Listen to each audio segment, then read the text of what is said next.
Ancien élève de l'école normale supérieure, Ivan Jablonka est professeur d'histoire à l'université Sorbonne Paris-Nord, membre de l'Institut universitaire de France et directeur de la collection Traverse. Il est aussi co-directeur de la collection La République des idées aux éditions du Seuil. Il est l'un des fondateurs et rédacteurs en chef de la revue en ligne La Vie des idées. Ses livres sont traduits en 15 langues.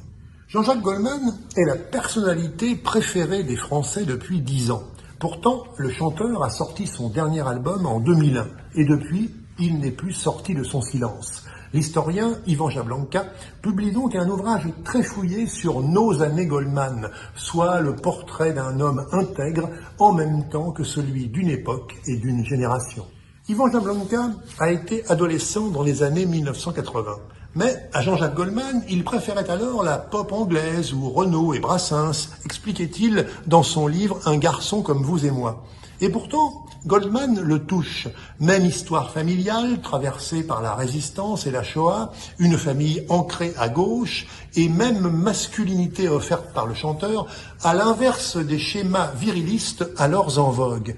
Goldman lui ressemble, et il s'en aperçut bien plus tard. C'est donc en historien, avec ses sources, qu'il replace un individu dans des collectifs.